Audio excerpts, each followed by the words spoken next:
What is going on, guys? And we are back again on another day, a beautiful day today. Look at that sun out and about, showing its face. Very different to my last few videos in the rain. Haven't got my cap on today.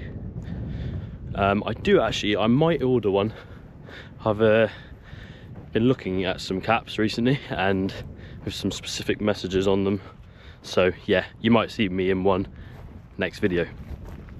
But yeah, I'm back again. I have a very specific message to bring today because I feel like this world specifically needs to hear this message. And also, before I start, it is actually quite warm today. You see, I've got my jumper off. I come out with my jumper on. I do have my joggers on. Whoa, almost fell over. Be careful when you're walking. But I do have my joggers on. It is very hot though. I feel like I'm sweating, but I also am always very hot. Anyway, that's enough of me waffling. I want to come on here today just to literally share a message that I really feel like we need to grasp in this day and age. It's mainly directed at younger people, but it can be directed at older people. It applies to everyone. It applies to absolutely everyone. So yes, without further ado, let's get on with this. So I want to talk about something that we've allowed to get lost in this day and age. This generation has lost its way, and I blame the church for not standing up and for not being strong in a time where we need strength and leadership. So it's not on the world, it's not the world's fault, because it's our responsibility to stand up. It's our responsibility to be bold and bring the truth no matter what society says, because the world will always be broken and Jesus is always the cure. If we have the cure, we have to be the hospital for people who are hurting, for people who are struggling. I just want to clarify that what I'm about to go over are simply goals you need to look for in people. You don't have to have all of this together in your life already. So I want to start off by saying, men, women, we have our very unique roles, very unique, perfect roles to work together. We are supposed to complement each other, not be independent on our own. We are supposed to fit each other like a glove. It's not men versus women. I'm speaking to feminism, and I'm speaking to a community of men that think that they're superior to women, but in reality, we are all equal. We are all created in the image of God. So I want to put that very straight before I start. So, men, I'll start with you. I'll start with us. What are we called to be? What are we called to do? Because maybe this is the first time you'd have heard this. Maybe this is the first time that anyone's ever spoken to you about, oh, you have a role. You have a role as a man. So we are supposed to lead. We are supposed to protect. We are supposed to provide. You know, we are supposed to do them three things specifically. We're supposed to lead. So we need godly leadership. We need to be focused on God. We need to really have that close relationship with God. That's why it's so important, because we need to lead a woman.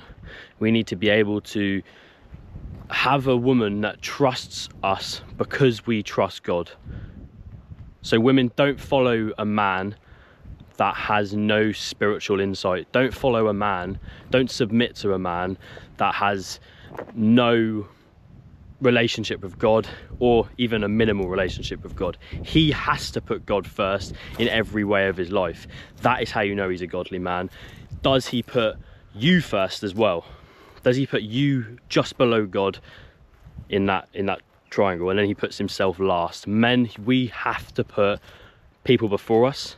We need to put the woman before us. We need to hold them hold them up. They are valuable. This has been lost in society. We need to lead with a godly wisdom, with a spiritual insight. Yes, so that's point number one. Do not lead blindly, and women, do not submit blindly. Because if you submit to the wrong man, that's when problems are created.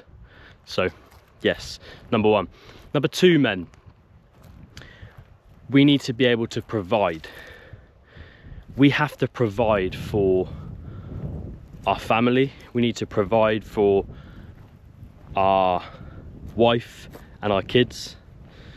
And I speak about wives, sorry. This also means girlfriends. This also means a woman you're looking to get in a relationship with. You need to prove to her that even if you're struggling with your money, even if you're struggling with anything like that, pay for the first date. You know, get back to these traditions where, you know, women don't have to pay for anything.